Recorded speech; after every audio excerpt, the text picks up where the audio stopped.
Welcome back to the BBC's coverage of these 2018 midterm elections. Results are now pouring in from right across the country. We're going to take a look at the current state of the races in both the House of Representatives, I will get there, and the US Senate. In the House, we have the Democrats with 85.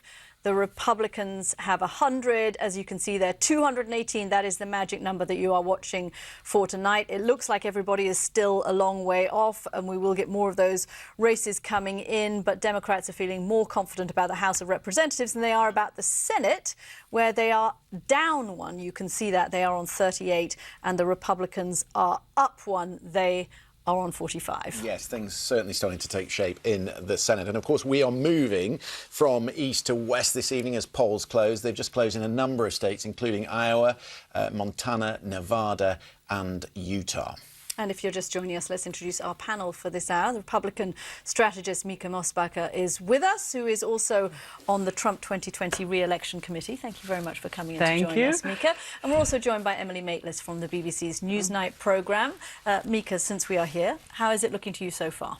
Well, I'm cautiously optimistic about the House. However, history isn't with us. I mean, traditionally, we have lost one or both chambers in the House. And so if we do, it certainly would be reminiscent of what happened to Clinton as well as what happened to Obama. It would be kind of what you would expect to happen at this stage in a presidency. Exactly. So what is making you cautiously optimistic, or are you just saying that because you feel you should say that? Because you're being a good, true Republican supporter. Well, I would normally say that winning the majority, you know, and keeping it in the Congress would be as tough as putting socks on a rooster. We like that phrase. You say that it is typical of what goes on in House races, and yes, it is. And we said earlier that 35 of the last 38 midterm elections have gone against the person that is in the White House. So traditionally, it doesn't go well for presidents. However, when you look at those economic numbers and the job records this week, another 250,000 jobs put on, shouldn't they be doing a lot better in the House? Well, you know, and James Carville, who was a Democratic strategist, it's the economy stupid, famous line.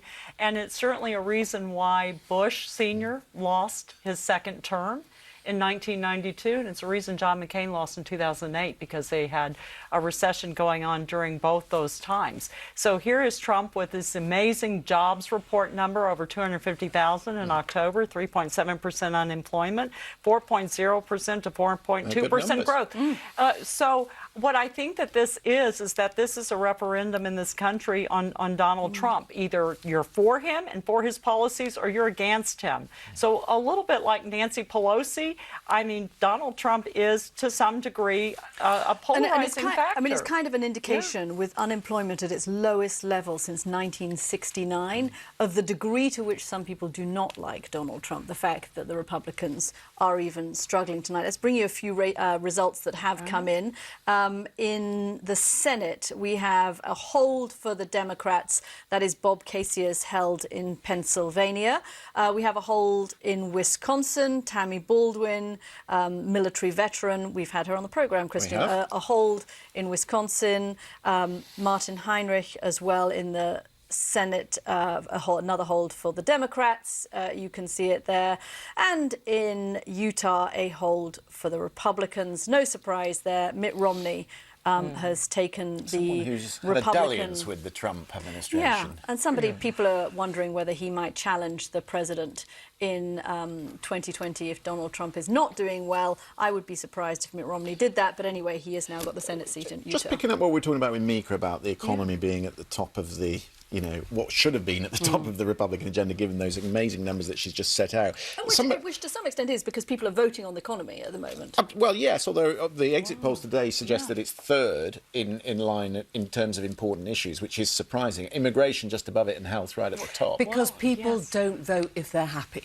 So as soon as something's going well, you forget about it. If you haven't got a job, you're angry and you want the jobs back. If your job is there, if you're seeing your paychecks increases, then you forget about that. And if you're Donald Trump, you have to move immigration to the top. And if you're Republicans, you don't want to talk about immigration and you want to remind people this is all about health. But he's fulfilled his promises on the economy. And when it comes to immigration, building the wall and getting immigration reform, he hasn't done anything. Well, he started with prototypes. You know, the problem. I don't want to focus people on things that you haven't done. Exactly. You want to focus them on what things you have done. He separated children from their parents in cages at the border. That may have been a major mistake because obviously they didn't play well with women in this country, and women are a very important block of the electorate.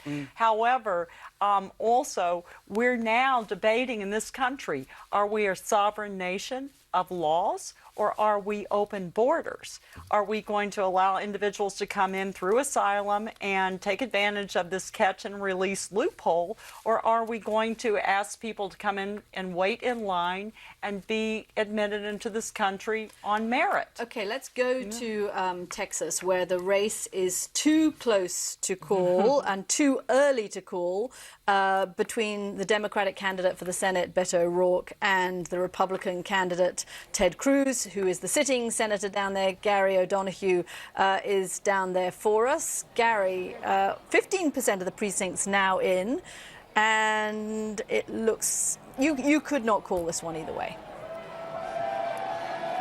No, it's pretty much neck and neck as we stand. I would say there's the sort of anticipation, the excitement has gone up a couple of notches here since we last spoke, because they feel that a lot of the areas where that are still to count, they're going to perform very strongly in, and some of those areas that are already in, that Beto O'Rourke didn't do quite as well as he needed to, but still early days. Some interesting data coming from some of the exit polling, though, that we are seeming to see a pretty big bump upwards in the number of Hispanic voters compared to last time, several percentage points upwards, and that they seem to be breaking more for the Democrats than they did before. So that will give O'Rourke's camp some good news to think about. The other part of those exit polls, and again, this could change because they're in their final data is in, but the sort of percentage of white voters seem to have dropped a little bit, which I think would concern the Cruz campaign. So some very interesting kind of backup to the whole argument that the demographics of Texas might be changing, that this might be becoming a more purple or trending blue state. Again, too early to tell for sure, but you can see perhaps some of those indications of some of those theories being played out in the numbers. What about the fundraising that we've talked about through the evening, Gary? He raised an extraordinary amount of money from small donations from the people that he campaigned alongside. Is that money, some of that money, is that going to be used going forward perhaps to build a presidential campaign for Beto O'Rourke? He's been asked about that, and he's been a little cagey about that. I mean, there are rules around those sorts of things, so they have to be slightly careful. But he has raised an astonishing amount of money, as you say. Just in the last 3 months, he raised $38 million in 3 months. And, of course, I mean, this is a big state. It does cost a lot to run statewide here. The media markets are quite expensive. It's a state of 28 million people, 254 counties, all of which Beto O'Rourke, the Democrat, says he's visited. But those sorts of numbers are impressive, even so, and sort of far outweigh what Ted Cruz was able to do. Now, Ted Cruz, of course, benefits only from being an incumbent, obviously, but I think he also benefits from that presidential run in the primary in 2016. He built up a really professional and high-quality grassroots campaign, not just here in Texas, but across the country as well. And I think that has helped him as well this time around to motivate and get out his voters. He has an active grassroots network, is what I'm trying to say. And that may help him tonight to squeeze through if that's what he actually does. But Gary O'Donoghue there, who is at Ted Cruz's event, where it is looking kind of subdued and traditional and like a political event. On the other side of your screen, ladies and gentlemen, we are showing you Beto O'Rourke's rock concert, which is sort of an indication of the difference between these two candidates. There is literally, this looks like a rock concert. Mica Mosbacher, you come from Texas. You know everything about Texas politics. You are steeped in Texas. What's going on in Texas? It's really interesting to watch for me. I mean, Beto O'Rourke did raise over $69 million. So yeah, but lots of people have raised a lot of money and not won, right? Exactly. In Texas, we had 500,000 new voters registered, according to the Secretary of State. And already we had double the vote compared to 2014. That tells me many times new voters are millennials. And we do have very Democratic pockets in Texas outside of Dallas, as well as Harris County, Houston. And so that's why we're seeing Culberson, for example, vulnerable, as well as Pete Sessions. I do think that we have a very popular governor, Governor Abbott, and Texas is a ruby red state. It's conservative. It's pro-gun rights, for example, and it's steeped with evangelicals. So I would be very surprised if Beto O'Rourke takes it. He's certainly been a very lively candidate. He skateboarded across the stage at one of his rallies. He had a video showing himself cooking bacon on the barrel of a shotgun. So he certainly is a lively figure. And Ted Cruz, I used to always say during 2016, is not everyone's favorite drinking buddy, but he's everyone's designated driver. Like him. I mean, that's his real problem. Exactly. I agree with Mica. I think Fantastically diplomatic. It's very hard to see a Democrat winning Texas. Yeah. I talked to Larry Sabato just earlier this evening. He said it's not going to go blue tonight. It was a very clear answer. It's not going to go blue tonight, but it will eventually. And yet, there are 500 races or more tonight. Exactly. And yet, and I'm only going to use this word once tonight, Beto O'Rourke somehow has become this totemic figure for the Democrats. He is, if you like, the one they want to become the new Messiah, the one that they want to really give their party hope and a sort of a kick into the next 2 years. And so I slightly pity him because the hopes of the entire party tonight feel like they're resting on his shoulders. And when you read the comments coming in, people who don't live in Texas, who've never been to Texas, who are saying, please, if only I could win, vote in Texas, clearly from Democrats,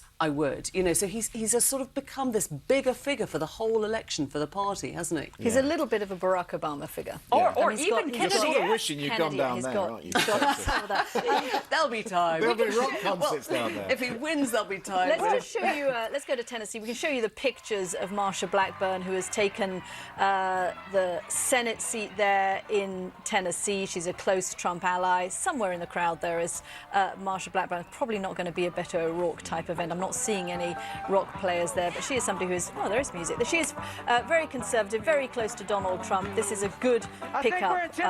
You can see her. She's the woman there in the red and the this blonde was Bob woman. Corker's seat, of course, the chair of the Foreign Relations Committee, who has stood down. So it's, in a sense, it's a hold for the Republicans. But Phil Bredesen, two-time governor, pragmatist, quite centrist, could have been somebody who would have taken this for the Democrats, and very popular himself in Tennessee. I so think we've just gone one so for soft focused there. the I have no Republicans. idea which. Just talk which about race one that's House gonna race be. that I've just been looking at while we've been talking, Well, and I that was is. going to say Taylor we Swift go. did not help. While we're just watching these pictures of Marsha Blackburn, I just want to focus on one of the House races in New Jersey 11, because we're looking for patterns and pickups over the night. A number of competitive House races in New Jersey this evening, but this one, New Jersey 11, has been in Republican hands since 1984, and they're saying that that is going Democrat. NBC saying tonight that has gone Democrat. That would be quite interesting. And this may be why Fox News is the one that is out front on this, but they are suggesting that the House may have gone to the Democrats. Let me just ask you one more thing about Texas while we're here. This is the kind of holy grail of Democratic politics. At one point, Hillary Clinton thought she was going to win Texas as well. They started putting money in there. They were polling down there. Every Democratic candidate, I suspect from now on, until the date when America becomes a minority white country in the middle of the 2040s, is going to think that they can take Texas, and they're going to start putting, the Democratic Party is just going to start putting more and more money into Texas. And at some point, Mica, Texas may well become purple and then blue, correct? Well, it could. I mean, remember, traditionally, we were a Democratic state. Even our very popular governor, now Secretary, Rick Perry, was originally a Democrat. But the kind of Democrat that it might become is not the kind of Democrat it was. It will be because Hispanics do start voting in larger numbers and they start voting Democratic. Right, in we're larger more numbers. diversified. And it is also because of the wild card, the millennial population. And I think the whole Democratic Party is redefining itself. I mean, clearly, when you see Beto O'Rourke as the face of the Democratic Party, for example, and they don't really have anyone else, if you think about it. And he's exciting, and he's promising what in many older people's minds is socialism. you know. But not in the mind of millennials. So this has been a big shift in America, particularly on the issue of healthcare. I agree. You used to say to Americans a couple of election cycles ago that a candidate was proposing the idea of universal healthcare for everybody, and they would have been slammed as a socialist. They would not have had a cat's chance of getting elected. And now, this midterm election, for the first time, really, we have several candidates who are proposing exactly that. Well, and healthcare was a big topic. There's an element to this, though, isn't there? Because Beto O'Rourke says it's not that we're not a Democrat state, we're a don't-vote state. Exactly. And actually, the turnout in the early ballots and the postal ballots in Texas were bigger this time than the vote in Texas. We can bring some good news to Mica, at least. CBS News is predicting that Ted Cruz has won Texas. Oh, well, come and take it. So Larry, we'll take all comers. But the interesting thing is, so this wasn't Beto's night finally, but what you should look at is down ballot. Exactly. Because a lot of these seats will have found themselves helped by having him at the top of the ticket. He may not be the Texas senator tonight. Obviously, we're going with the CNN...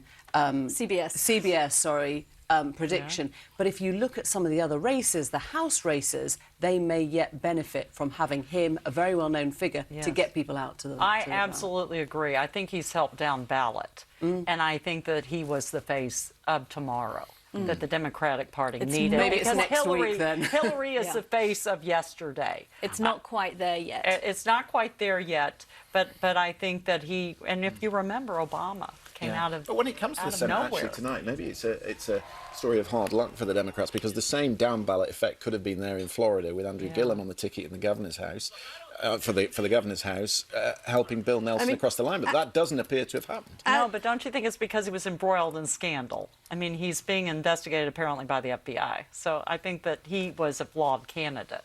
So, Emily, as we are looking now, it is 10:15 on the east coast of the United States. It is looking like the Democrats are could well end up tonight worse off in the Senate than they started it. Yeah, I wouldn't be surprised by that at all. I think... I mean, the interesting ones for me are the North Dakota one, where we saw Heidi Heitkamp at the moment of the Kavanaugh hearing, when she decided to go with her principles, almost there was a sense that she might then be relinquishing her chance of holding on there. People are saying don't write her off. Heidi Heitkamp's come back before from minus 10 points, and she could do it again tonight. But there is that equation that is going on in the North Dakota seat. The other one that's really interesting, I think, is the Missouri seat, Claire McCaskill, another Democrat in what they call the buckle of the Bible Belt, right? Missouri, pretty solid Republican territory, definitely Trump land. And she has tried to run a very cautiously clever political campaign. If somebody talks to her about abortion, if somebody talks to her about the sort of trigger issues that Republicans will not like, she answers very, very cautiously indeed. She talks about family planning, she talks about contraception. She will never mention that she is a fan of abortion outright, because she knows how she has to play that race as a Democrat in a red exactly. state. And Claire McCaskill and Heidi Heitkamp are interesting me because they've cast themselves as centrist. They don't necessarily follow the Democratic line. Is there a problem for these senior Democratic women that they are seen as too liberal, even though they're not, because they're women? Well, I think it boils down to what happened with the Kavanaugh contentious hearings and also the Me Too movement. So what we saw on one side was that the Me Too movement didn't empower women, Democrats as well as Republicans, to finally speak up about sexual misconduct, especially in the workplace. But then, on the other hand, you saw Kavanaugh, where it appeared that an innocent man was smeared by a mere accusation without following due process of law. Well, it appeared to half the country like that, exactly. and it didn't appear to the other half of the country like that. So that has, in my opinion, galvanized women voters on both sides to get out and vote. Now, it is interesting because some women have absolutely distanced themselves from Trump, as have other candidates, depending on their districts. So that's where Trump has been helpful, but Trump has also been a hindrance, depending on where you are in the country. Looking at the 2020 campaign, as you you have to do better on that, though, as Republicans, don't you? Well, I think so, and I think a real bellwether is going to be Arizona. Remember, Jeff Flake was a moderate. And he was a never-Trumper, and also John McCain was independent. Now, Sinema is ahead there by 1 percentage point. Yes, it's really close, and it's much closer than it should be, especially with it being a border state. A third of the voters in Arizona are independents. Which is also why... I think it's shifting. Republicans will be happy with Marsha Blackburn winning in Tennessee. Absolutely. Because she was a woman who was very close to Trump, had always been very close to Trump. That was an open seat. There was no incumbent advantage. She was running against somebody who was as popular as you could get as a Democrat in a conservative state. And she still won. Let's go right over to the other side of the country where the polls are still open for, what, another 3 or 4 hours in California. It is only 7:20 in the evening in California. Peter Bowes is there for us. Peter, are we going to be looking at you to bring in the final results of the night on the California side? Well, I'll do my best. The polls are open for another 40 minutes, closing at 8 o'clock local time. And I'm at a bipartisan viewing party right now. And the mood is kind of quite subdued, actually, on both sides. In about 40 minutes' time, this venue is being taken over by the Democrats. This is their main party venue in downtown Los Angeles. And the Democrats I've been speaking to so far, they are just simply cautiously optimistic that they are going to take the House, but by no means celebrating yet. And they're looking at those 5 or 6 seats in the House that could turn from the Republicans to the Democrats here in California, mostly in Orange County, a few further north in the state, in the Central Valleys. But as I say, they're not quite in a mood to celebrate just yet.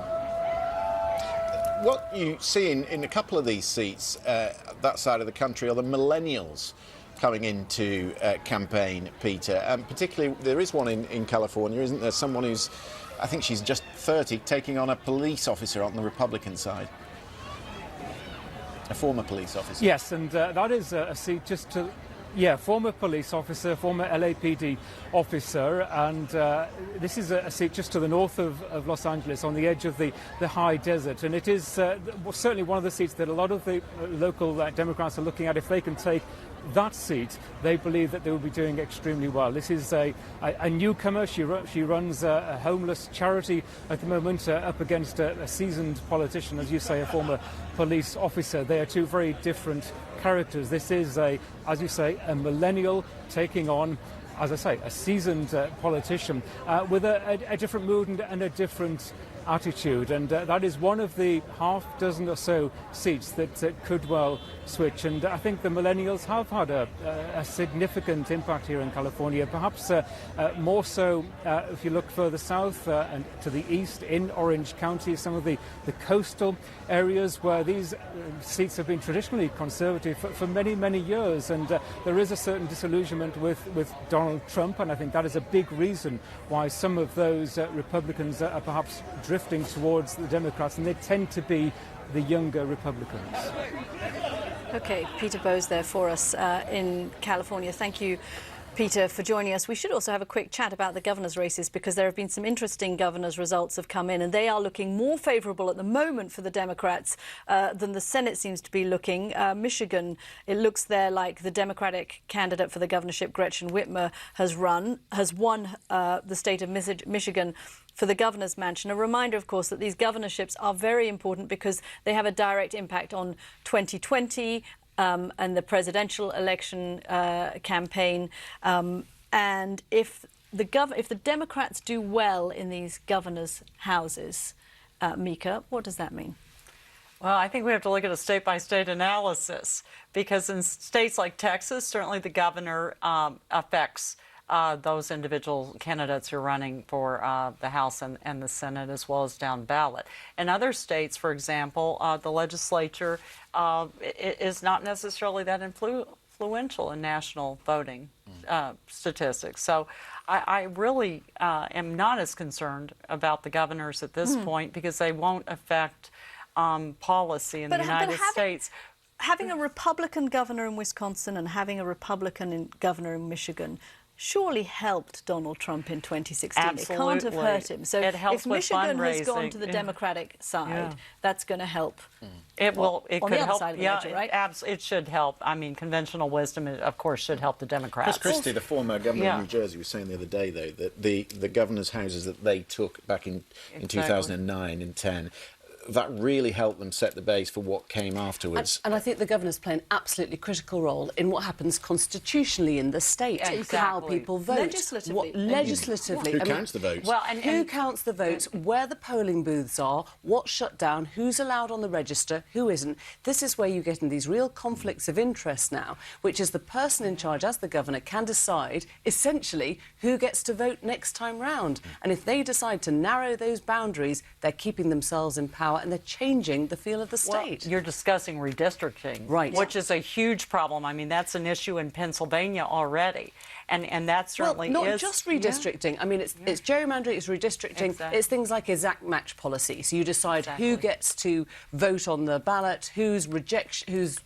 registration is rejected. These are all the kind of things that the governor will ultimately control. And at the moment, and can add, well, laws and it take depends away. on the states because, for example, the governor has a bully pulpit in Texas, but the most powerful individual in Texas are lieutenant governor. Hold you there because we're going to bring in some breaking news, which is that CBS News, our counterpart, is projecting that Republicans have held the Senate. We have been suggesting this during the course of the evening. It is now confirmed. CBS News projecting that Republicans hold the Senate. We don't have the final Senate result for you yet because there are still more Senate races that have to come in. One of them we're watching is Arizona, but it looks now like it is not possible for the Democrats to take control of the Senate. By my calculation on these governor's races, just because there is a factor here, the Democrats have picked up 4 states: Illinois, Kansas, New Mexico and Michigan.